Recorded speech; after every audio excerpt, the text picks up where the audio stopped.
welcome everyone to another amazing episode of my philosophy book, the amazing book I have that contains every philosophy known to man and more. Where did I get it? Well, the other day I actually got it in Tesco. I went shopping in Tesco, but as everyone listening knows, as you know, there's a quarantine on, so I had to wait in the queue.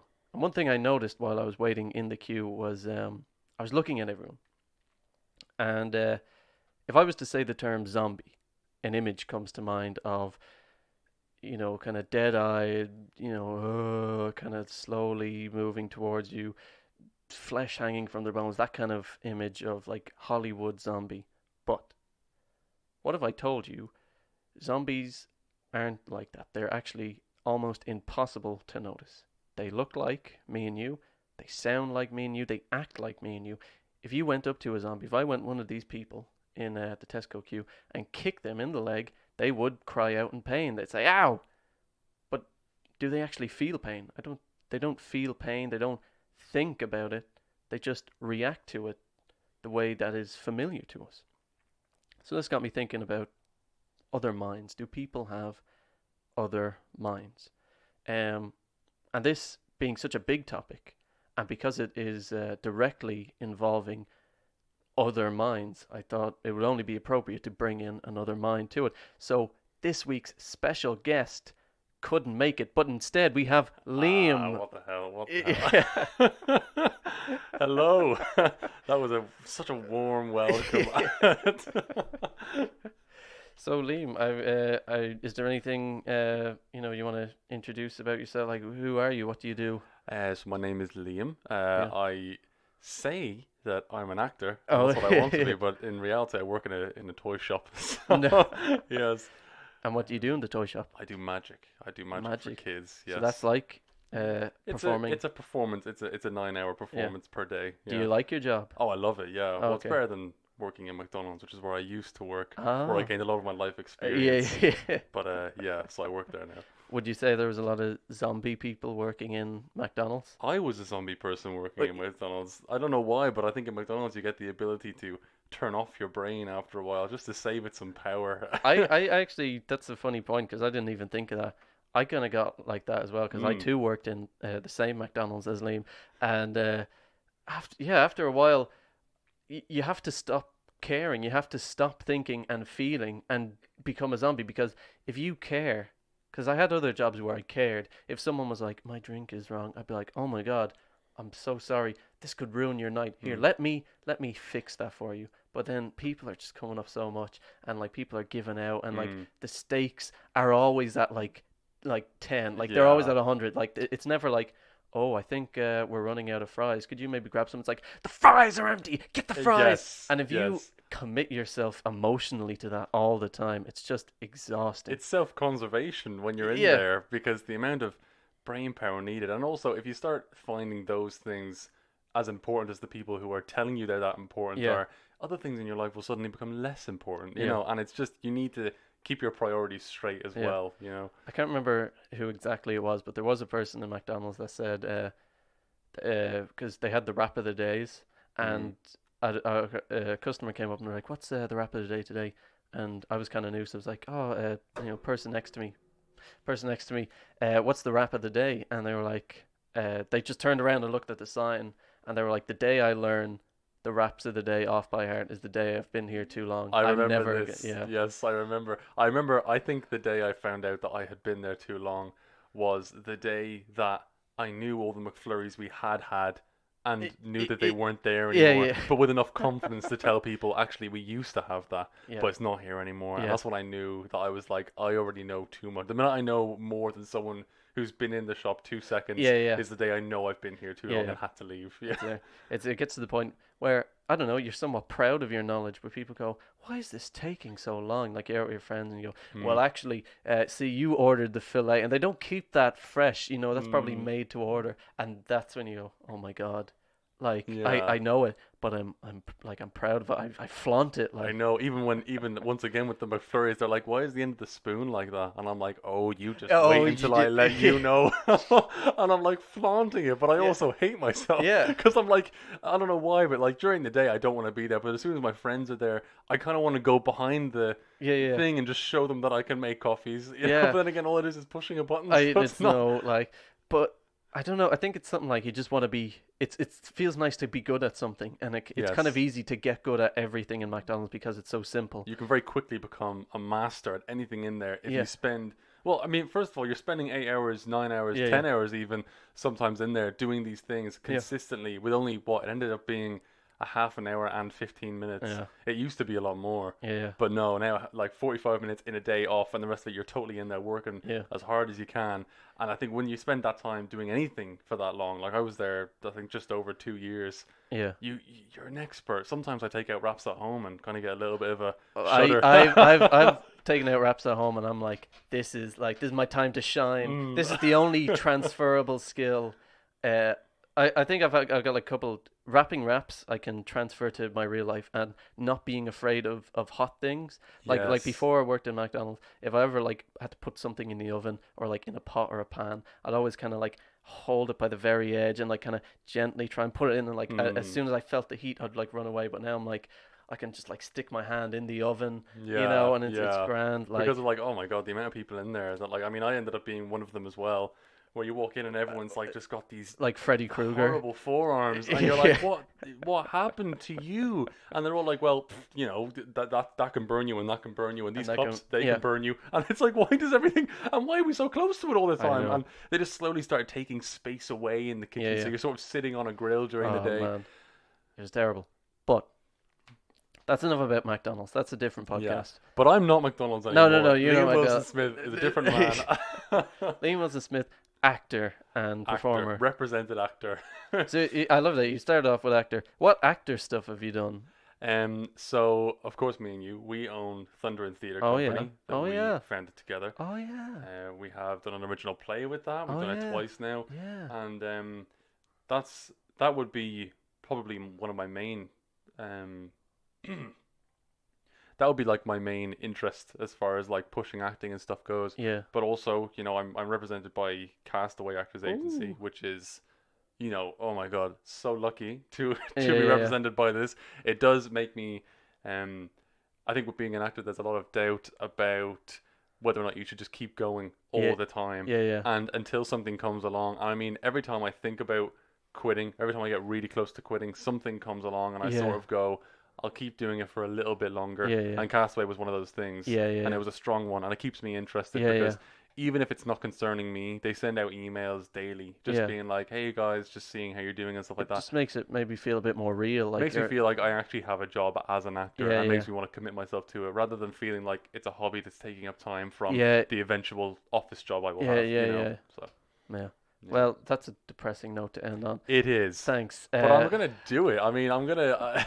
But we did our play, and we're going to do more plays We in are the gonna do an future, and awful lot that's more. good. Yeah. Say no more. End on the happy note. Hmm. So one of the reasons in particular I wanted you to be a guest is because you've noted a couple of times before that I've said this quote where I say, you know how, from your perspective, you're always right, or like I'm always in the right, Hmm. or if it's from your perspective, you'll always be in the right, and you say, no, Ken, that's just you. That just speaks a lot Yes. about you. Yes. Well, like, I think about it. I take it on. I'm not a zombie, so I did think about it, and That's what a zombie would say, Ken. oh, Oh. but no, I did think about it, and I just thought it was funny. And then when I was reading this, I was like, that's very kind of relevant. I think not relevant to the zombie, but more so to the type of people who would think about this. Like when I think of the kind of people who would go, huh, maybe I'm the only intelligent person in the world, in the universe. Maybe everyone else, there's 7 billion other people, they act like me, but they don't have minds, they don't think. I don't, now I'm just going to say this, I don't fully agree with this. I think that's a bit presumptuous. And I think the kind of person who thinks that is probably someone who's a bit like up their own arse and Mm. thinks they're always right from their perspective. Kenny, the philosophy book. That- You the- can't the- speak the- about this. But I thought it was funny because then it points out where I think if you do kind of have that mentality, it can lead to stuff like this, which is a very kind of extreme version Hmm. of almost what I was saying, which I guess is good because now I can look out for that and try not to think like that, even though I am always right from my perspective. Um, but yeah, so this idea of zombie minds, it's also known as the problem of the other mind. The main crux of it being is me who is talking now, and you who are listening. If you are thinking, you are probably thinking, I have a mind, I have an inner life, I have a soul, like whatever name you want to put on it. There is something inside you that's more than purely physical. There is the thought, the emotion, all that kind of stuff. But the problem is when you come to other people, when I'm sitting here in front of you, um, and you claim to have a mind like this, like a soul, all these yearnings, these feelings, these emotions, it's hidden. There's no way that I can glimpse at that. I can't view that. There's no kind of proof. There's nothing I can touch. There's nothing I can feel. So how do I know that that it is that you have this mind, and it's not just behavior, and kind of like what I was talking about with the zombie people, you know, people say if you can go up and you can kick them and they'll feel pain, or if they stand on a Lego they'll feel pain. If something sad happens they'll cry and they'll act sad. But how do you know the emotion is behind that and they're not just mimicking it and emulating it? Um, And one of the things that I think is interesting, I was thinking when I was reading this, was it may seem kind of hard to grasp that idea of like, well, I don't know, just the concept of someone, crying but not feeling sad, saying ow and kind of, ooh, but they don't actually feel pain. But I know you recently got into video games, so Mm. you know a little bit about that. You play Warzone. Yeah, Slightly. slightly. I can't remember. Did I tell you, your record? You had 0 kills, 2 deaths. Oh. Yeah. Well, look, I'm not far off getting my kill death streak the other way round, am Well, I? actually, your score, because it's so low, even though you've got like 2 deaths more than kills, it's still a 0-0 ratio because I guess there's not Mm. enough information. It's because they So if can you see the skill within the deaths. They were like, you didn't just die, you were murdered. you he was a victim. You gave everyone else a show. This Yeah. is why people play the game, to see the way you die. Oh, well, one of those deaths was you saved my life, or you tried to save my life. Yes. You were a bullet shield. You had your back to the enemies as you were like poking me with the syringe, Yeah. as you were getting like I took I'll it save for the again. team. But I did get out of that gulag, that second chance yeah, thing yeah, that you yeah. get one time, Yeah, where yeah. you get killed and suddenly they're like, do you want to get killed again to make sure you're not really willing to be in the game? And I made out of that once, and now I died again. So, I don't think anyone in the history of the game has died before they even leave the plane. But Yeah. Liam Wilson Smith Yeah. is that man. But so Warzone is a fun game. But have you ever played any games that I suppose that like Warzone is an online game, so every other person is a player. Hmm. But have you ever played the likes of say like Grand Theft Auto, like GTA 5 or anything like No, that? but in Warzone they have like practice. Yeah, yeah. So Okay, that, yeah. practice thing. Okay, so you remember the practice thing? Hmm. There's like a part where the guy he's like pick up your teammate and stuff like that. So if like a teammate he falls down the floor, he's hurt, and you go over and as you're like poking him with the syringe, this little character's going "Ooh, ah ah" as if he's getting hurt, and you pick him up and he goes, "Oh, thanks, let's go." And you see he's emulating emotion and he's emulating pain, but we know it's a computer program. He's not actually feeling it. And kind of like that in these games, like GTA, where they have whole populations of cities walking around and they'll interact. If they hit off something, they'll go, "Ow, oh, that hurt," and they'll run off. They'll pretend to be scared. They'll scream, but there's no feeling. There's no mind. I just think that kind of puts it into a kind of a context or a different perspective, where you can kind of see where this idea is coming from, where that is actually true in a video game where you are controlling the main character and you're going around and you, I suppose, technically, don't feel pain because you're experiencing it, secondhand or whatever. But you are the intent, you are the mind in that game. Everything else is just a zombie. It's just pretending. And I suppose this question is asking, what if it's like that in this life? What if you are the main character? And although I'm saying this to you, maybe I'm not thinking it. I've just been kind of programmed to say it, and it's all part of the thing, which is something that kind of comes up in philosophy a lot. Is the like false realities, and we kind of talked about this in one of the early episodes. I'm struggling to remember which one. The brain of the vat. Yeah, it was the first one, the very first one. Just that idea of like living in a program. But this one, I guess, is more. It's not quite living in a program. You're, for all intents and purposes, living in real life, but other people just don't have that kind of mind. Now, maybe this sounds like a crazy question, but bringing it back to another episode, and we touched on this a little bit, where we talked about what is it like to be a bat. If you haven't seen it, I'd recommend go watch it because it feeds into this, and it's a pretty good episode anyway. But we talked about basically how the kind of the mind and experiences. There's this kind of untouchable quality to it. Experiencing something and describing it. Like I don't know if you've seen or I don't know if you listened to the episode, but like there's this idea that there's this woman who lives in a room that's all black and white, and as she grows up, she's only allowed to read like black and white books.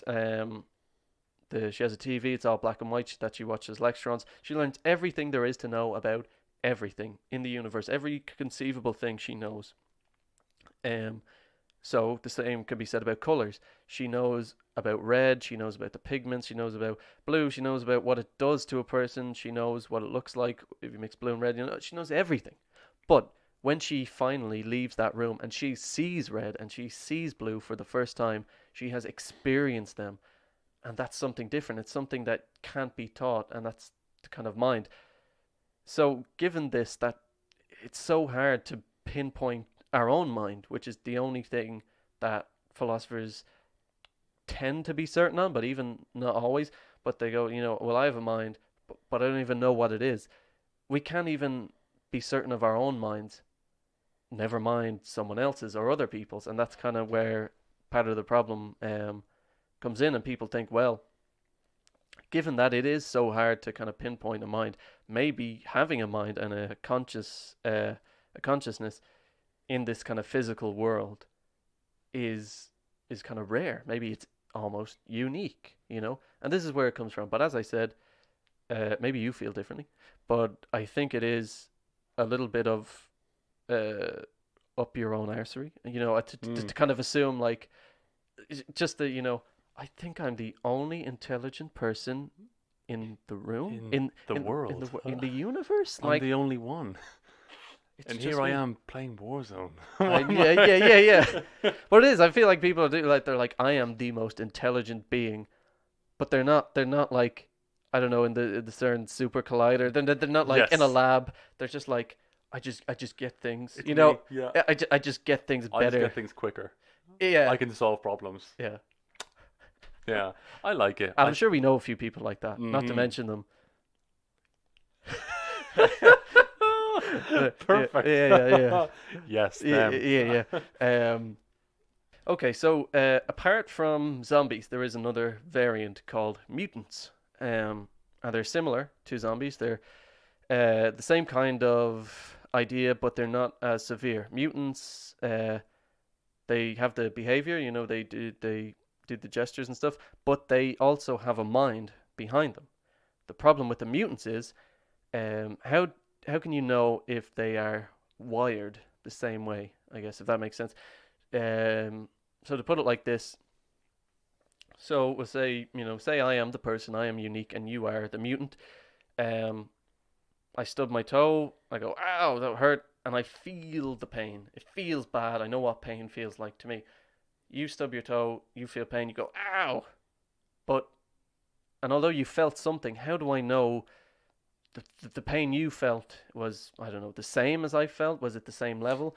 And I often kind of think this, and it's a bit of a gripe I have. When like if you ever do something and it's like really sore, like you hit yourself off something, and people are like, and you're like, oh, and people are like, oh, like get over it, it's not that bad. Like I've been hit there and it's not Mm. that bad. And you're like, well, then you mustn't feel pain the way I feel because this is like killing. This is agony.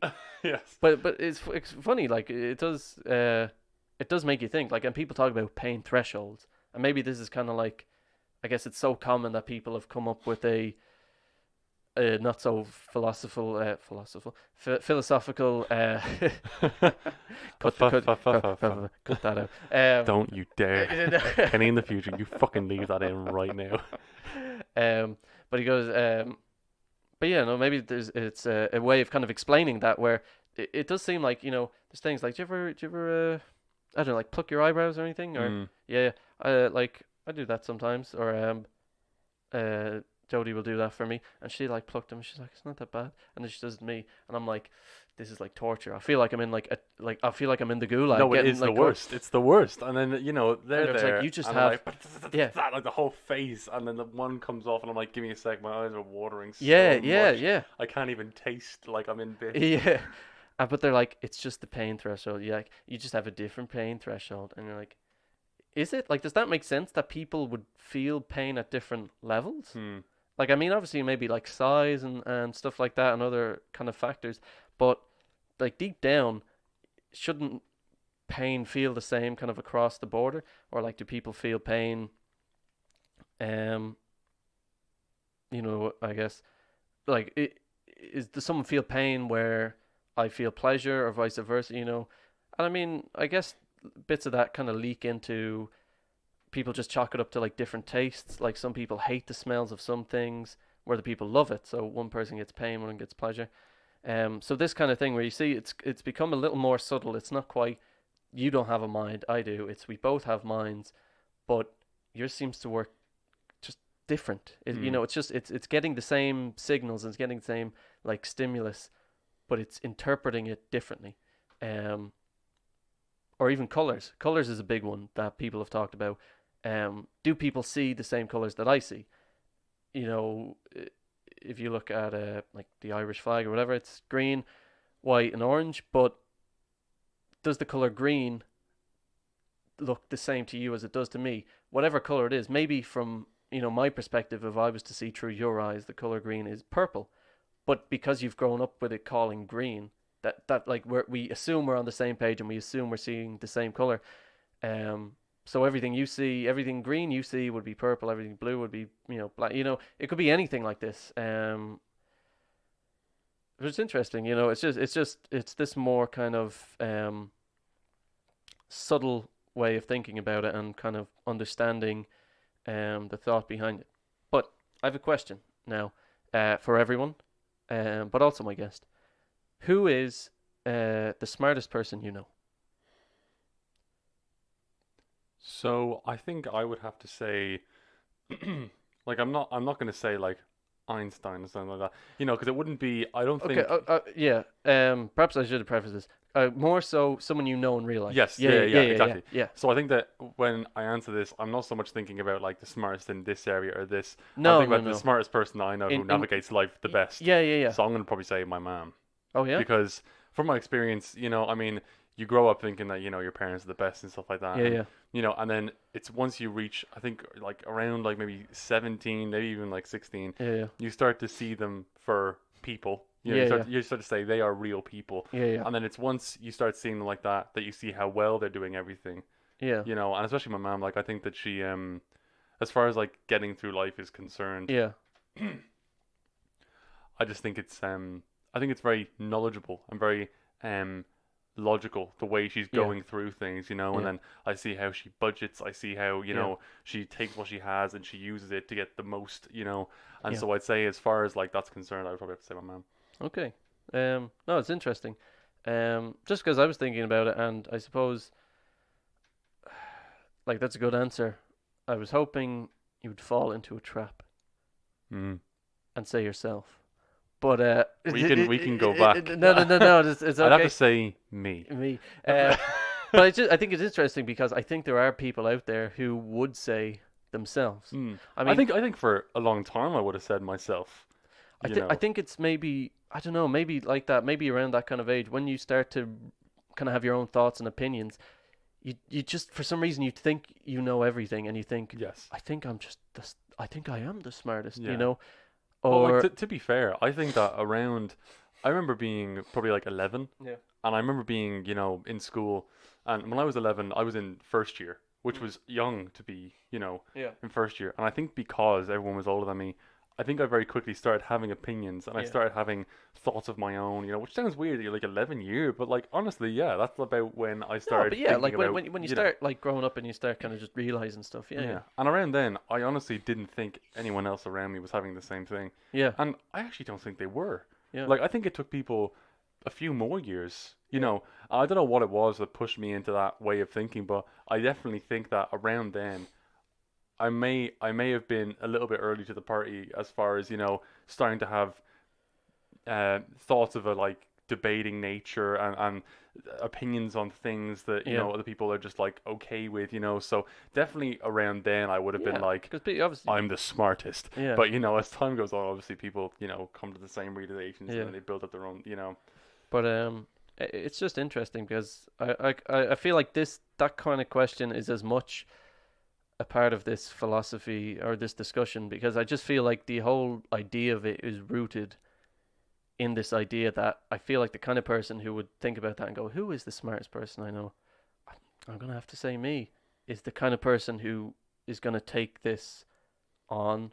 Not that necessarily Mm, that's a bad thing, but I think someone who has that kind of thing and has that kind of thought process that, like I was saying, like I said, that from my perspective, I'm always right, and obviously yeah. that changes. Um, maybe I didn't explain right. Obviously that can change afterwards. Maybe after the moment and you think about it, then you go, oh, maybe I wasn't right. But in Yeah. the moment, like there's never a time where you're arguing and you're going, I'm wrong, but I'm going to argue anyway. You think you're right. You assume you're right Yes. until proven otherwise. Yeah. Um, And I tend to, as soon as I would realize I'm wrong in an argument, the argument's over. Like I definitely know some people who would argue, yeah, and they'll argue up to a point where they realize they're wrong, yeah, and you'll see it in their face yeah, turn yeah, yeah, that I'm now wrong. But they will continue for pride's sake, yeah. which is mental. It's crazy. Um, just out of curiosity, we'll bring it back down. Hmm. Out of maybe this won't end up in it, but I'm just curious. Yeah. Out of our close friends group, who would you say is the smartest? So that's like the 5 or 6 lads. Well, yeah, Or probably you. oh me? But yeah. Oh wow. Well, I'll say why as well, because maybe it's because I spent the most time with you. Maybe it's Yeah, because any number of things, but definitely because I think that when I think about myself, I think about, you know, yeah, you have these parts of your brain, and yeah, people have a higher percentage in other places, and the two sides that I split into are logical and primal. yeah, So yeah, you have this logical side of your brain where something happens, snap decision, something happens, and your brain takes it in, yeah, thinks about it for a moment, comes up with a solution, and yeah, then carries out the solution. yeah, Whereas the primal side of your brain will take something in and react primally. yeah, It'll react it'll react with the basics of like, survive, food, yeah, sex, protection, all those things straight away. And so I think that with you, I think that I see an awful lot more of the logical yeah, side of the brain being used more often, especially in like high pressure situations. So we've done plays together. We've been in the height of stress, getting yeah, ready for things, yeah, whether yeah, it's shows that we've, been cast in, shows that we're putting on. yeah, And by far the most stressful is, of course, putting it on. But then with all these different roles that we have to fill, I see you doing it the most logically. And I see that even though it's not the job that you're there to do, the job you're there to do is act and yeah, write and perform. Then when it comes to stuff like, we're creating programs or we're doing advertising, we're doing all these things that we weren't really meant to do. hmm, I see you approaching it with a logical brain, nearly to a point where I say he could be employed to do this. But then also socially as well, yeah, so of course with people, sometimes I find it difficult to stay behind a point that I'm making in a group of friends right, because I don't want to push those friends away. yeah, You yeah, know, yeah, Whereas with you, I feel like you're not afraid of pushing back a point because you know they're your friends. And to be honest, if there was anything going on, I also feel like you'd have the confidence to say, well, I wasn't wrong to do that. Yeah, You know yeah, what I mean?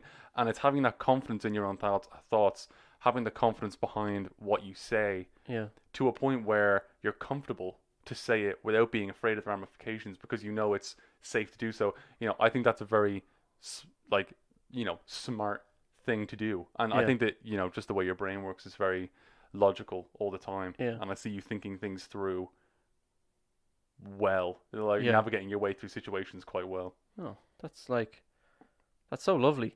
And Ah. I'm kind of in two minds because I don't want to turn this into like a dick sucking, like, Oh, no, very nice. I don't want to put it in and be like, hey guys, listen to my podcast where all my friends come on and tell me how great I am. But I think you made some good points, I guess, in you made some good points about in points that can be transferred to Yes. what makes a person smart. Yeah, well, the reason I say that is because, I think a lot of time the base thing I use to see what I think of other people is myself. Yeah, You yeah, know, so I look at myself and I think that, especially the time that we spent in college together doing voice work and yeah, doing all these different things and performance college, an awful lot of it is looking inwards the whole time. yeah, yeah.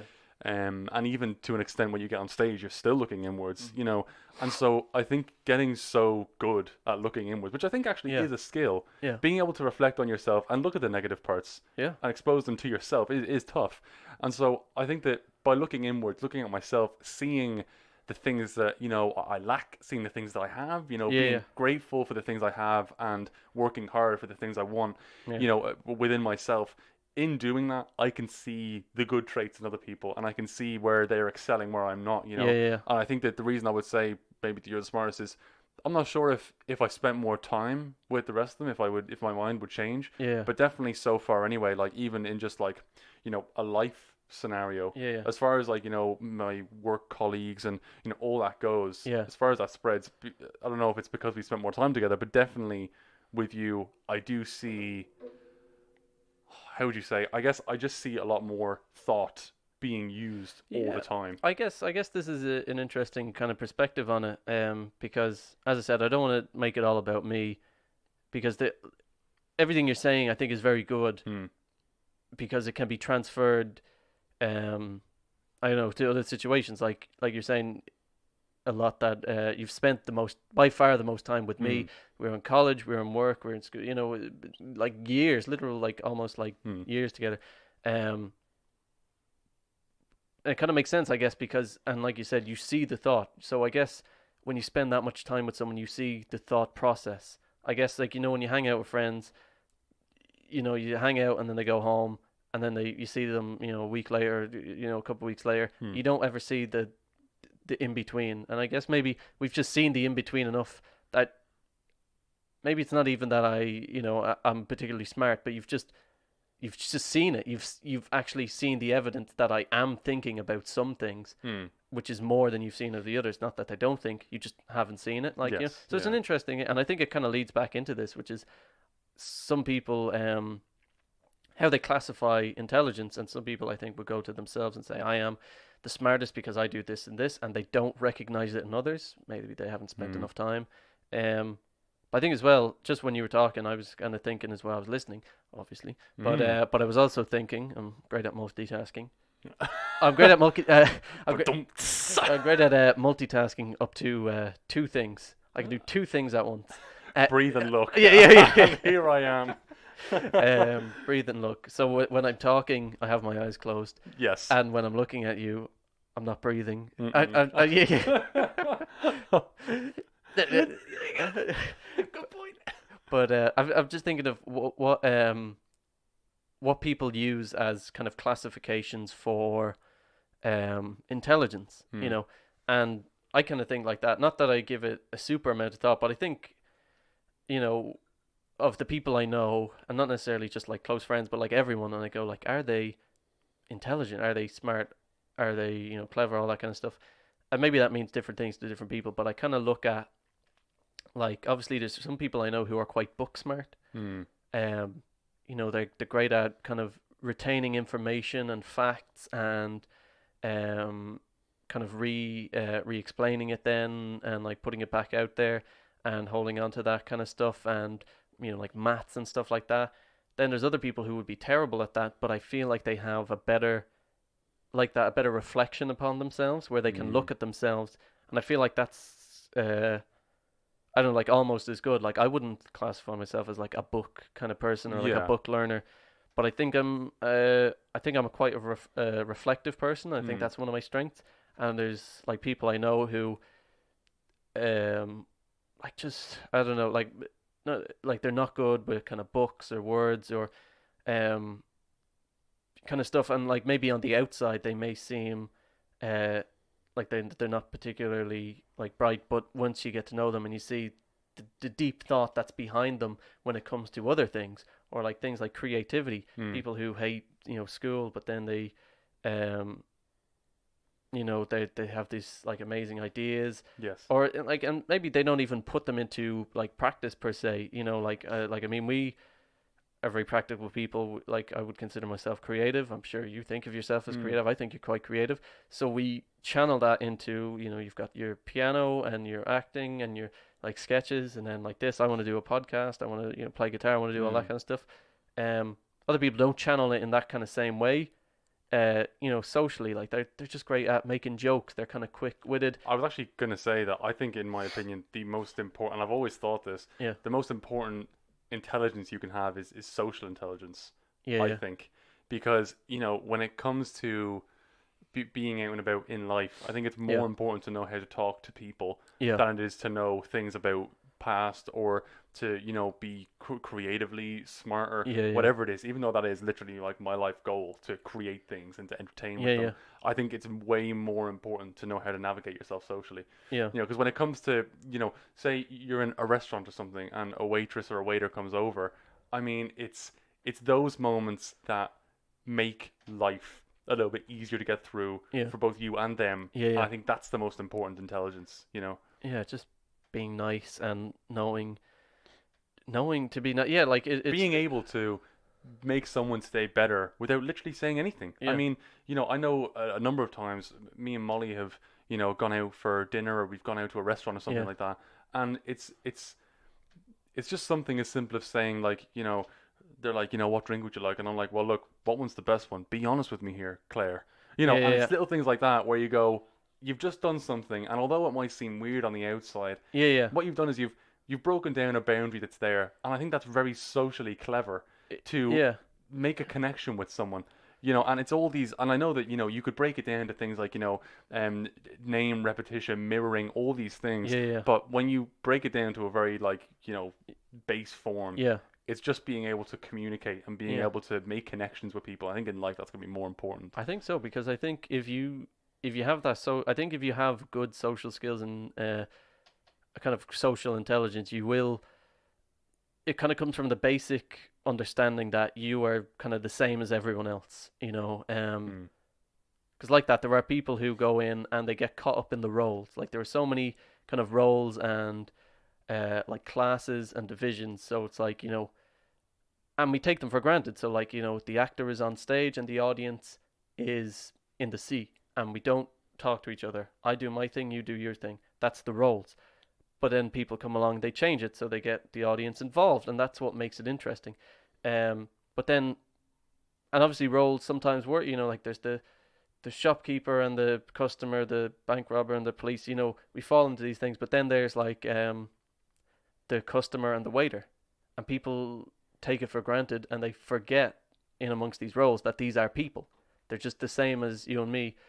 Um, I don't know. Maybe this sounds like preachy or something. Like they're the same, but just Mhm. having worked in these like crappy jobs in like bars Yes. and restaurants and stuff, people do just they think of you. You are the face of the business, or you like you're not the person anymore, and they don't want to talk. Like they'll use as little kind of politeness or as little kind of like just niceness, Yeah. and like if they were to talk to a person, like if this was someone they were introduced to as an equal, if they talk to them the way they speak to you and the way they treat you, they'd be considered quite rude. Absolutely. And you But know what? It can go two ways. It can either go the way where it's, I think, maybe a little bit like me and you, where, yeah, you take that bad experience and you go, okay, well, I'm now not going to be like that. Yeah, yeah, Whereas the other half can say, well, I've taken that enough.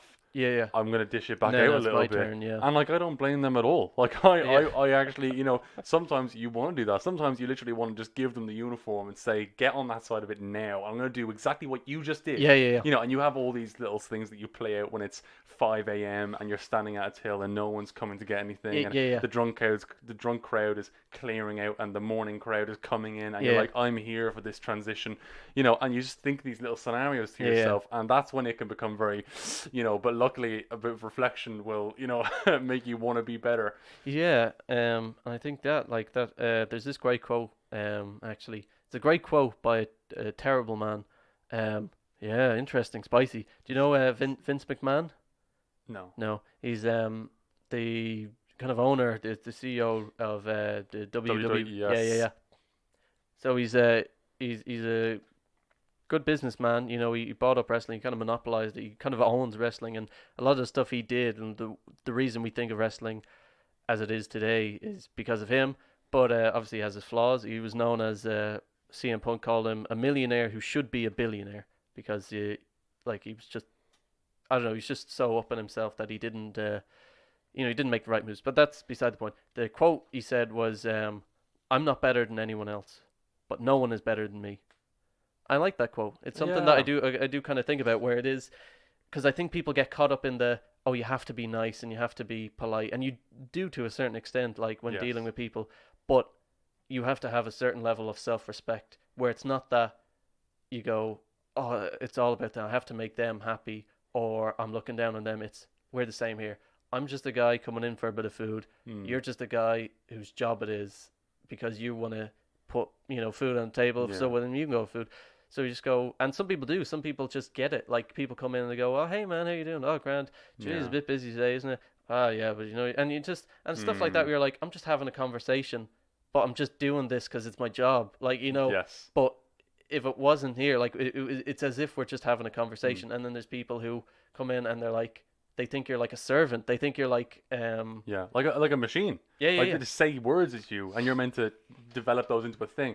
Best thing I ever did in McDonald's. The best thing I ever did yeah, was it was super busy. You know, but my role in McDonald's was that basically I stood on the lobby. yeah. And this is after maybe nearly a year As of being in the the kitchen. incel, yeah. Yeah, The yeah. CEO. No, sorry, the CEO. Dare you. Customer experience leader. I was being the professional simp of the but I would literally, after a year of being in the kitchen, being like great in the kitchen, they were like, you know what, you do great Yeah. standing on lobby. Yeah, So I then spent the remainder of my time there, a year and a bit, Yeah. just being on lobby, doing everything that you have to do on lobby, any sort of cleaning that had to get done, no matter what no matter what the dirt, Yeah, yeah. I would clean it, Mhm. but then also dealing with people, like trying to direct as much people traffic away from the kitchen, and Yeah. all the complaints away from the kitchen. That was my job.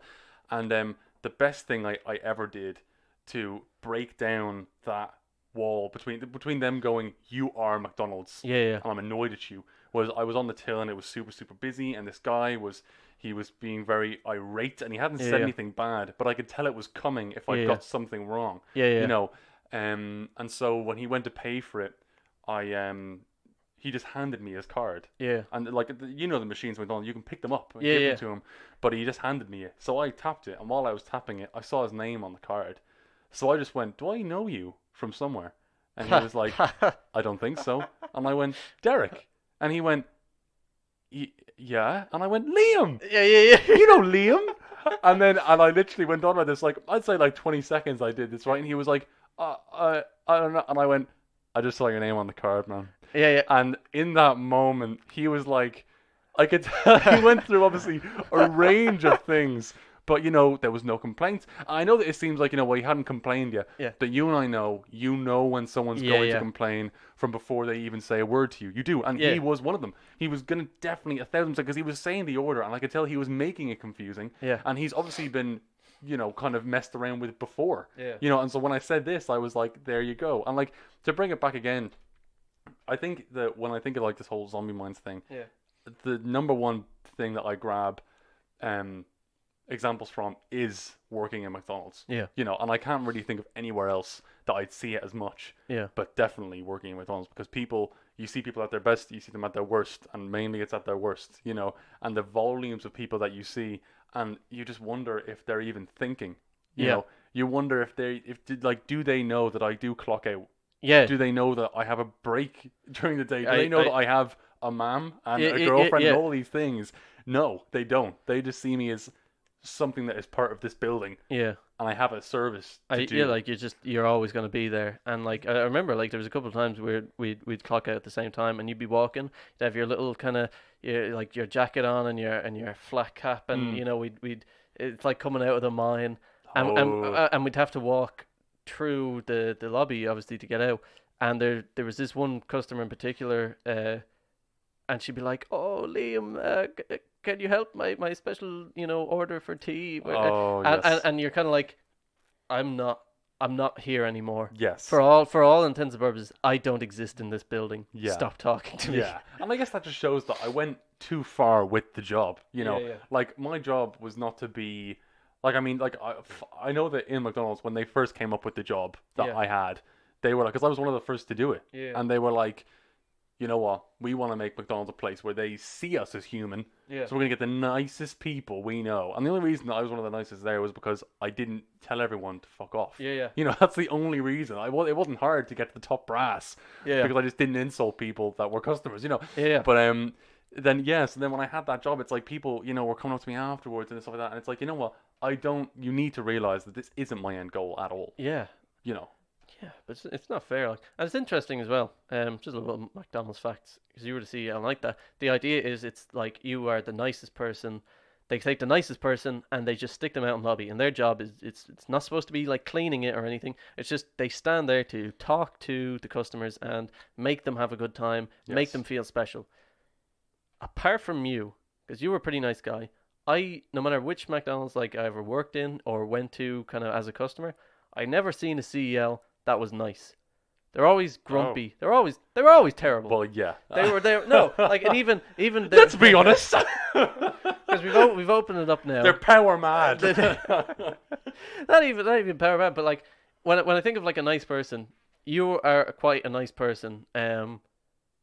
You know, quite naturally, but also you Thanks. but you have a quite nice person quite naturally. Like it comes to you naturally, but also you have the social kind of skills to know to be nice. You know, like there's times where I think of myself as like I can be quite nice, but if someone's not nice to me, that's when I kind of shut off. But you have an amazing ability to work through that.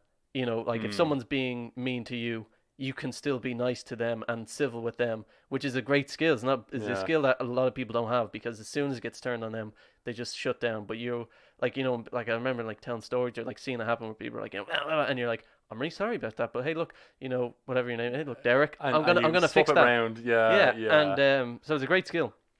No other CEL had that. Like, it's getting very specific, Kenny. I know, but Well, like, they won't listen. no, but yeah, no. But anyway, okay, maybe not speaking about them, but speaking about other CELs that Okay, we'll go back then. We'll go back. they're all terrible. Like I go in and like it's always like grumpy. Like even working in because Schmeilmore. Yeah, Schmeilmore. Working in Schmeilmore at the moment. I'm working in one, and they're there for some reason. Yes. Even though it's a lockdown, so there are no customers who to lead their experience, but they're there, and like I don't get it. Like I don't understand. Yeah. Like, and you know what? We did training in the same one. In Schmeilmore. But just to say that, so the way that McDonald's works, which is mental to me, is that, you know, there's this guy who owns like 7 or 8 of them. Yeah. And so employees are sort of interchangeable, even though they're literally tens of miles apart from each other. Yeah. You know, but employees are just sort of interchangeable between them. Yeah. And so when our store was closed, we did training in all the other ones. Yeah. And so we were traveling, who knows where, sometimes further, sometimes closer to get to them. Yeah, we both live out in Talib. I remember I got sent off to East Wall, East Wall, which is like the docks. Like it's mad. It was madness. It was and, so much and there's wonder. there's one in There's one in Kylemore. There's one in Cranley, which is like Yeah. next to Kylemore. Yeah. I'm like, I would have preferred one of them. Absolutely. But then, so we're doing training in one, and I remember being there, and as my CEL role, I had a big head on me. I was like, Yeah. it's time Yeah. to be the best. And so we go there, and we're doing all the training, and then it was in that training I realized how much I missed the kitchen. Yeah. Because I just missed being in there with the people I work with, which was the only reason I stayed in the job at all for that long was because of the people that worked there. Yeah. But these CELs, I remember walking past you guys in the kitchen. And this is like Yeah. the defining moment of my whole time in that career. Is that I walked past you guys, and the CELs in that store were CELs. Yeah. Whereas in our store, I was customer experience, I was all that stuff, but I also did work. Yeah. I refilled everything, I changed bins, I did anything, and I was sort of. I think towards the end of it, I did actually feel like a manager of lobby. Yeah. Because I took on the responsibility of doing that.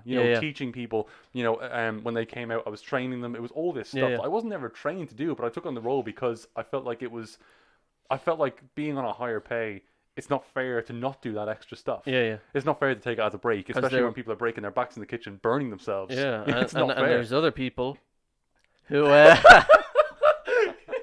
who had no problem.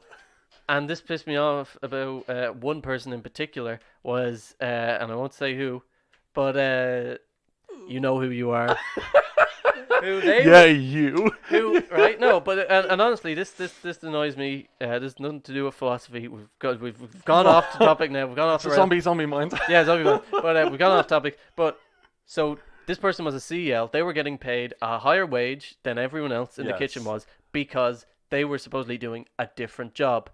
And it was supposedly a management position. Yeah, Yes. supposedly, right? Mm. They spent their entirety of their time working in the kitchen doing the same job I was doing, but getting paid more. Yes. Because they couldn't be bothered being out in lobby because they hated it. They were like, oh, I don't want to talk to people. That's your job. That's your job, is to stand out there. If it's boring, why did you take it? Yes. If you hate it that much, you shouldn't have taken it. Yes. But instead, they took the money and did the same The other job. thing. Yeah, they took And that annoyed me as well being there because, I thought at first it was going to be a great job. And then about after an hour of doing the job, I realized it was worse. Yeah. So much worse. Yeah. And I realized why I was getting paid more, which was because the only training you could do for that job was learn to not have arguments when you're you're in the position where no one will blame you for hitting them. Do you know what I mean? Yeah. And so the real skill with that job was keeping a calm head, and even when someone is saying the most ridiculous, rude things to you, Yeah. telling them that they're right. Yeah. And so then I actually ended up yearning for night shifts. Yeah. Because there was no CEL on night shifts, and I was back in the kitchen, Yeah. and that was all I wanted, just to stay away from people who were literally like, I can't think of the worst thing that happened in there because there was so many. Yeah. But like, as far as like syringes being thrown at me, and terrible, terrible things that you go, what? And then I think that the pay. I think I was on $9.70 to start with, Yeah. and then I got bumped up to $11.50 for this position, for the manager thing. And so you can obviously tell that with that change, Yeah. I'm not going to be lazing about. Yeah. I already feel terrible. Yeah. Like, it's annoying when anyone else gets upgraded or promoted. It's a proud moment for the entire team. Yeah. But then because it was a new job, Yeah. it was like, you don't deserve that. I think it's because it was so in relation to everything else. There's all these different levels. It's like a crew member, crew trainer, area leader. Yeah. If you're a crew member, say you're on minimum wage, crew member on minimum wage, crew trainer, you go up like 10 cent, go up again 10 cent, do cash, that's 10 cent. It's all like these And this 10 cent was- increments. This was like $2.50. Yeah, this was like 250 yes. for being on lobby, which I think a lot of people viewed as like, oh, he's taking it easy. He's just out there fucking Yeah, because chilling. that's what everyone else did. Everyone else was chilling when they were out there. But then, that's the thing again. Like, even like, it's so funny. This is the episode because like, when other people went out there, they turned into zombies. Yeah. Like they did. Yeah. Like, I think the most monotonous job is cleaning trays, and they were just standing there cleaning trays for Yeah. hours on end, Yeah. even though they were clean. Do you know what I mean? Not doing anything. And you go out there, and I think that like to this day, I deal with stress better because of the amount of stress I put on myself in that Yeah, job. yeah. I took on responsibility that I shouldn't have, Yeah. and I did a lot more because I felt bad for getting paid more, which, wasn't a bad thing because people would come out to lobby, and it was so great when people saw me on lobby and they went, I get it. this is why he's on a higher wage. Yeah, yeah. Because they'd see me whiz around and do everything. Yeah, yeah. And it's like the whole bottom floor, I don't know what the square footage of the bottom floor would be, but it was big. And of the whole restaurant, I can't even say how much more that would be. Yeah. But, it got to a point where towards the end of the night, in the morning, they come out and they do a deep, deep clean of the whole lobby. Yeah. But they wouldn't even have to. Yeah. Because I was all night, I was all day, Yeah, yeah. changing everything, and then using degreaser, using all this stuff to mop the floor in the free Yeah. time that I had, rather than chilling, because I felt so bad about it. Yeah. And even on breaks sometimes, I'd even go a bit later, I'd do all this stuff that I needed to do Yeah. to make people feel like that. But then other people that go out there, it's almost like, and this is why at the time as well, in my head, I'm like, geez, people just aren't thinking. There's no Yeah. thought behind those eyes. Yeah, yeah, yeah. Because they get into work, and it's like, for me, maybe after an hour or so, I'll kind of go into this dip mode, but then I'll come back in because Yeah, stuff's yeah. happening. I have to be aware all the time. Whereas other people are just gone. They get in, Yeah. and the minute they finish putting their number in and they hit enter, Yeah. they don't say a word. It's all like muscle memory. They're Just asleep. Yeah. and it is. It's crazy. Like, but I think I think McDonald's and those kind of like menial jobs are like a great kind of example of like, or a great place to go looking if you want to find zombie people. Some zombie people. But as much as I love talking about this, I think we should try and get it back on the rails yes. slightly, Oh, yeah, yeah. just ever so slightly, Absolutely. because We're gonna trim the fat out of that a lot, and we're gonna have more of the actual point in there that people came. but I don't know. I think They it was came good. for I think philosophy, there was and they had left with a Big Mac. there was a lot of passion in it, and I like that, and it did kind of relate. Yeah. So I think I'll leave it in. We'll see. But all right, so here we go. Where back to where we were. Yeah. So what? We were talking about the Uh, smartest person that I know. oh yeah. We were talking about the smartest people we know and kind of what makes people smart. I guess as a way of better understanding minds and how they work and why some people have this belief, and stuff like that. So we went through this idea. Now, some better people than us, philosophers, and the such, have argued against why this this idea of kind of zombie minds, it doesn't hold much water. That like the idea that I, from my perspective, am the only intelligent one, isn't very likely. So so they say, this is called the arguments or the argument of analogy. So they say, if I do something like step on a thumbtack, something sharp, I'm gonna, go, oh, I'm gonna wince, and I'm gonna go, oh, and it's gonna be sore, and that's. Okay, well, straight away we're different then, because Yeah. I wouldn't, You go, I don't know, like, because you're not gonna go, it's gonna be like thumbtack. yeah, ooh, thumbtack. Have you ever stood on a thumbtack? I have. Was it like a ooh, and then you're off, or did it get stuck in your It was foot? yeah, it was and then I was off, because I think that in my mind I've lived standing on a thumbtack, and Yeah. so like it's like as soon as that pain starts, the whole body, no matter what Yeah. other like there could be a thumbtack and then swords around me. Yeah. And if I nearly stood on the thumbtack, I would nearly take it away and fall into the sword, Yeah. because I know that pain is going to be there. Do you know what I mean? Like, your body doesn't think about everything else; it just goes pain, avoid it. Avoid it. I stood on a thumbtack once. As you can see in my room, all the posters are now held up with blue tack. Partly because of this, because I they used to be all thumbtacks. Stood on a thumbtack, but I don't know what I was like getting down off the bed, because like that when I like step on it, it's usually step and ooh, like your knee jerk reaction literally pulls your foot away because it's so sore. I stood on it, I went down, it stuck in my foot, Oh my! and God. I lifted up, and it was still there, so I had to like grab it and like pull it out. It was. Do you ever get those? Do you ever get those things that get said, or you're watching something and you can feel like your stomach like tingle or something, like you can feel it in your stomach and in your thighs, and you're just like I don't know. It's not like a throwing up thing, but it's like you're already in pain. Yeah, Or yeah. someone's about to prick you with something. It's that sort of a feeling. I know. Yeah. Like before you give blood, like. I get that. Whenever I don't know, there are certain things like I don't know, when like I see people talk about like legs bending weird ways and stuff like where you just go like.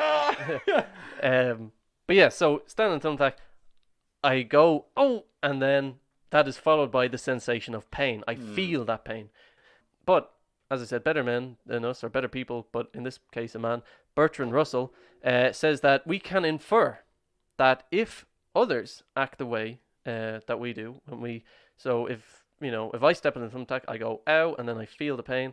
If I see you stepping on a thumbtack or something similarly small and sharp, and you say ow, and you appear to be in pain, it is logical to assume that we are feeling the same thing, uh, and the same with anything, if I see something that's funny that makes me laugh, I feel the emotion of happiness, and you see something that makes you laugh, you feel the emotion, or you appear to feel the emotion of happiness, it makes sense to assume that that is what you're doing. Why kind of question it? It seems like it's kind of common sense, and we kind of just take it for granted that we have, or this is evidence of a similar, though not identical, but a similar kind of mind. That you do have a mind. Maybe it doesn't work exactly the same, but across the board, most people are going to react the same way to certain things when it comes to pain, fear, like anger, laughter, stimulus and emotions and obstacles and that kind of stuff. Um, yeah, so as I said, so many people take this for granted, uh, that other people then have minds. Because it's not something you have to defend either. It's not something like there are other kind of philosophical ideas that kind of come up more, like the idea of like the brain and the vat, and you know, I think it was last week I was talking about the ends justifying the means, and you've heard that one where it's like there's a person tied to a track, and the train is gonna kill like three people if you do nothing, or if you pull the lever, it's going to kill one person. So these are things that people kind of tend to talk about a bit more, and they may not even realize that they're kind of dipping into philosophical ideas. Whereas this one is kind of left by the wayside. No one ever goes, do you ever think like, do other people have minds, or are they just like zombie people? So you don't really think about it that much. But if you were to defend it, you probably might say something like this idea of analogy that, well, I don't know, I can't read their mind, but I'm assuming because they react the same way to the same kind of things. The problem we come to with this argument of analogy, and this is its own little section, we call it the oyster problem. So we're going to talk a bit about philosophy, a bit about oysters, and my two favorite things. Yeah, we'll kind of go in between, because it's as much about philosophy as it is about oysters. So, ew. I'd like to bypass this bit, please. So, the problem with this argument is it's based on inference. So, you're inferring something, you've been giving a very limited kind of set of information, or one piece of information, in fact, is that I have a mind and I react to these things. I see you reacting the same way, so I infer, I assume that you are feeling the same thing. But then we compare it to finding an oyster. If you go onto a beach and find an oyster and it has a pearl inside it, you could use this same kind of inference and assume, well, if this oyster has a pearl in it, then all the other oysters must have pearls in them. But we know it's not true, because pearls are quite rare. Yeah, so, problem with the oysters, how do we fix it? Obviously, in this situation on the beach, you would just check more oysters to get a kind of a bigger pool of information, to kind of, or like statistics or whatever, to base your judgment on. You could just check them, and as soon as you check the others and you say, oh, they don't have oysters, that kind of gives you a better idea. We can't do this with minds, of course. We can't read them, which is kind of back to the same problem. We can't check others, especially even considering we don't even know how to prove our own mind's existence, as we kind of touched on earlier. But then, going back to the oysters, as I said, this is as much about oysters as it is about philosophy. If you were this person and you were trying to figure out the oysters, you can use reason to help your thinking. So we know a pearl serves no purpose to an oyster. There's no like functional, practical reason that the pearl forms in an oyster. It doesn't do anything for it. As well as that, we know that pearls are quite expensive. They're, people make jewelry out of them. So, knowing that they serve no purpose to the oyster itself, and that they are quite expensive, we can assume and reason that they must be quite rare. This gives more, I suppose, evidence to the fact that not all oysters will have pearls. We've reasoned this out. The problem, again, when we try and use this kind of critical thinking when it comes to the mind, is the mind is so mysterious. We don't even know what is relevant. We don't even know what the kind of right questions to be asking. So with a pearl, we can measure kind of against value, but what's the value of a mind? What's the function of a mind? Like, I mean, in practical sense, if we were kind of just vessels, we were just bodies with no minds, and we just operated on instinct, maybe that would be better. We'd just be kind of like cows grazing in a field. We wouldn't have to think about it. We would just eat, sleep, reproduce, and continue on. And maybe that would be more functional or more practical as a species than this kind of thought. And we know what thought does to people. It can do great things, but it can also do terrible things. I mean, not to get too heavy or anything, but like the example I'm thinking of is maybe like suicide or something. That's a direct result of having this. I feel like this kind of higher intelligence where you question things, and some people, when they don't find the answers to the questions, they can feel kind of hopeless. So you see, it's not very practical at all to have a mind in terms of prolonging existence. Yes. Sometimes it can be, sometimes it can't. So it's hard to measure that kind of stuff, like the worth of a mind. And this kind of brings us, I suppose, back around to the start where it's very hard to look at it because there's still so much we don't know about the mind. So it's hard to know, it's hard to know about our own mind before we can start looking at the minds of others, really. Well, then, just to leave with this from the oyster problem as well, I think over the course of this, I've been considering the blissful Yeah. unawareness Mm. of being a kind of a zombie Oh, yeah. mind. Because as you said about the, mental health and stuff, Yeah. all of that is a direct correlation. Like, I mean, I don't know if there's anything in nature that has the ability to, like, kill itself and stuff like that. Because, well, I'm actually not sure. I need to look that up. But like, Yeah, I know like lemmings throw themselves off a cliff, but I don't Yeah. think it's due to any kind of emotional longing or like lack of self-worth or Yeah. anything like that. it's the crux of having intelligence is Yeah. that you pay for it with the knowledge of your own mortality, the Yeah. knowledge of life, and the knowledge of your success and who you are, who Mm. other people are. And it wouldn't be a totally alien thought Yeah. for me to sometimes think, I wish I wasn't as aware, and sometimes I wish I wasn't as intelligent Yeah. as I might be. That's that. I don't think saying I'm intelligent is like, it more just means like I'm not, like, I know that I need to eat food to live. I know I Yeah. need to exercise to stay fit, sleep to stay healthy. Yeah, and you All think those about kind of things. intelligence. You put thought into things. Exactly. And so with that, I sort of sometimes I'm a little bit jealous of, like, there's definitely people that I know in life who, and I think it's important kind of to be this way as well, where in your head you know that you're going to die, but you plan as if you're going to live forever. Yeah. And I'm a little bit jealous of that because sometimes I find it hard to do. Yeah. Knowing that, tomorrow a meteor could hit Earth and we could all be gone, Yeah. it sort of makes it hard to self-motivate, being so aware of all the reasons I shouldn't self-motivate. So I guess that, there is, of course, it's priceless to have your own mind and stuff like that. Yeah. Yeah. But also, once you get to this state that I guess humans are at now, where it's also aware and Yeah.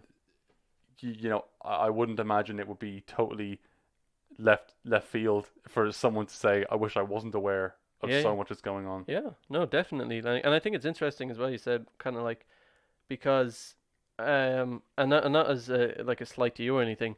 But this is just the way we think because we can only view the world from our perspective, and we talked to this about that before on the show in various episodes. But we can only view the world from our perspective. So it's natural to center yourself at the middle of it, and just what you said there kind of had me interested because you were saying how you wish you weren't as intelligent as you were because you look at some other people and I guess it seems like they're not. I feel like that's almost a different kind of variant of this zombie thing where you're like, I'm feeling this way, but they're not. Yeah. And it's not even that you necessarily think, well, I'm so much smarter than them. It's just because you are living it from your perspective and you're seeing it and feeling the effects. And I think a lot of people hide that. I mean, if like, obviously we all get sad and we all get these kind of feelings. And for others, if definitely affects people kind of more, or they find it hard to cope and that kind of stuff. But I think like of the people who know you, I think of the people who know you know you well enough to, you're like quite a happy guy and you're quite a positive guy, but obviously you're a real person underneath and you do feel sad and you have times where, the world can kind of get to you the same as it gets to anyone.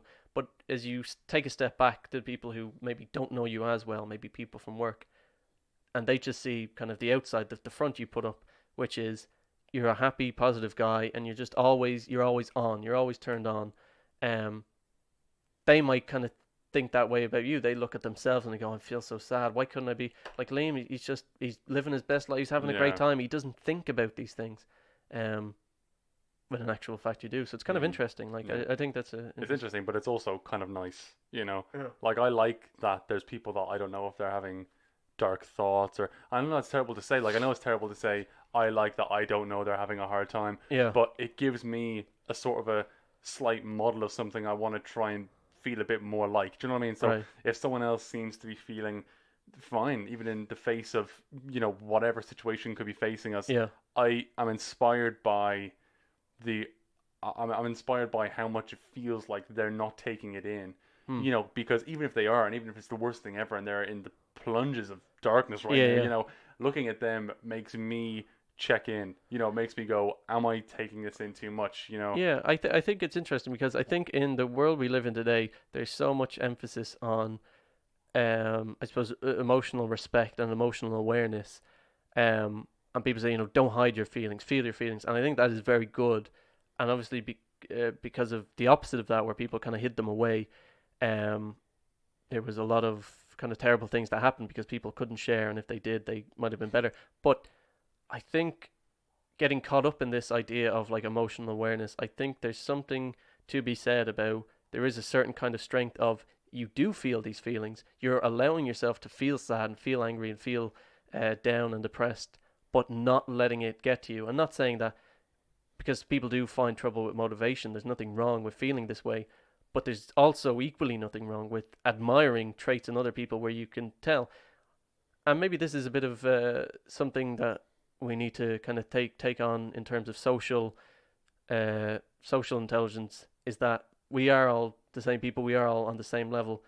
So maybe we can safely say that everyone is having a hard time. So when you see someone who is kind of keeping it together and they have this kind of strength, there's nothing wrong with admiring it, you know, because maybe in front of you they have the strength and they keep it together, but when they get home they have someone who they can talk to. So it's not necessarily that they're hiding it, but they're kind of bearing it. I think that can be kind of admirable. Mm. I think that's kind of bringing us around to the end of this. So to kind of wrap up, obviously, everyone, including the philosophers who kind of think of this kind of stuff, to function in everyday life, we just have to assume and take it for granted that everyone does have another mind. Like the people who came up with this stuff, they're not living their lives as a hermit. Like they are interacting, or talking with people. I'm sure they have wives and children, and they don't, you know, they're not, I don't know, suspicious. They're not kind of like They don't think they're conspiring or anything. Um, but that's not the point. The point isn't exactly to prove that someone doesn't have a mind or that they're a zombie or that they're a mutant or whatever kind of variant, like even that we discussed. It's not to say, well, I'm right and you're wrong. It's more so, um, as we said with the oyster, the mind is so mysterious. And no matter how far we've come in terms of technology, civilization, philosophy, all these different kind of fields of science and medicine, the human mind itself is still so mysterious and still has so many things that we just don't understand how it works. So posing these kind of questions just helps us understand. And I don't know. I mean, um, like just honestly, like I know you probably didn't know about this kind of idea. I mean, obviously you've not that you didn't know about the idea, like you've experienced it maybe without realizing, but after kind of putting it into words and kind of discussing it, I mean, do you feel like you have a different kind of understanding, or do you feel like you've learned something, or? I feel like just same with this, same with your other podcasts as well. It's just sort of that Hmm. you know it just gives me a deeper confidence in my own thoughts. You know what I mean? Yeah, Like sometimes there's stuff that gets brought up and I go, oh, it's a nice new way of looking at that, but it just makes me very clued in yeah, to the reality that yeah, that is what's going on. And so with this one as well, I don't know if I've actively thought of other people. I'm sure that I have before yeah, thought of the idea of like maybe no one else is thinking the same way I am. Maybe no one else is thinking at all. yeah, But then going through it, and sometimes you need to challenge what you're thinking to be able to really say, I now think that. yeah. And so this is a perfect example of that. It's good. Like, and I think that's kind of like a lost art. Is I guess I don't know what you call it, maybe like proof by contradiction or Yes, something like yeah. that if you feel a way about something, it's as important to, you have to support it with arguments for you, but bring arguments against you, and if it stands up against those arguments, then you can confidently kind Yeah. of go forward. And that's what I try and do, is try and kind of look at it from both sides. And obviously, I have my own feelings on certain things, but that's not for you, the listener. You're a big boy, you can make up your mind, or a big girl, or a big. You're What? big. You're big. You're huge. Stop it. Ah! um, no. Someone's on a jog listening to this and they just started jogging a lot faster. He says that. But no, like yeah, no, it's important to have, I suppose, different opinions, different arguments, and that's something that just comes up. I feel like in every episode of this is, it's not about kind of right and wrong. It's not about this kind of way we have it looking at things of like left and right and up and down, and it's this or it's that. It can be a scale, it can be a spectrum, it can be both things, or it can be neither. Have a mind, use it, and challenge it. Yeah, challenge it, Yeah. and then like you said, if you think you know something, think of, I don't know, arguments against it, and then if you do get into an argument about it, if you have like a certain opinion, um, you won't be afraid of it, because I think some people have opinions, but they're afraid of the argument because they know if it gets brought up, they don't have a rebuttal. Now, maybe that means you have to study up on it more so you can, or maybe that means if you can't justify it through argument, maybe you should kind of reevaluate your opinion. Maybe you're not as hard fast on that as you thought you were. Yeah, and then that's growth. That's like that's the fun bit. That's like where you get to look back and you say, I'm a different person today than I was yesterday, and I think the person I am today is better. Yeah. So hopefully by the time I'm 99 years old and all my best years are behind me, I'll be the perfect person, and then I can use it. Oh my lord. Oh. It's funny. That's just something I do think about, where I do have this kind of idea or this philosophy that I want to be better today than I was yesterday. So any mistakes I made yesterday, I will, I'll try and be better. I'm more or less the same person, but, gradually, or like, generally speaking, I'm going to try and be better. And if that did work, if I got a little bit better every day, I mean, by the time I'm like 30, that'd be great. I'll be really well. But by the time I'm like 100, I'll be like that master. I'll be like, Yeah. By the time I am like 100, I will be so wise. yeah. I will be able to put myself in something else and live forever. But no one will listen to me because I'm No a one will 100 listen years because I'm old like, man. no, actually, there's a thing called the brain and the vat. Yeah. Like, what are you talking about, Grandpa? Like, Stop having debates with me. I just want to chill. oh, Grandpa. Grandpa's like, no. Why do you think that? Fight with me. And it's like, but you agree with me. I'm playing devil's advocate. Prove to me that you think that. But yeah, I think that wraps it up. That's kind of thing. So I hope you enjoyed listening to this very, very special edition, because we had a special guest. And thank you for having me as well. Yeah, we had Liam. So hopefully, maybe if we're very nice to him, we might come back again and talk sometime.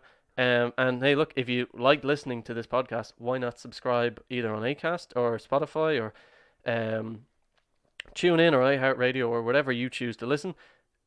Subscribe to me and follow me on Twitter at KennyD129. Let me know what you think, any suggestions, and then you can keep up to date on all the latest episodes, because I know you love them. I know you love listening to them.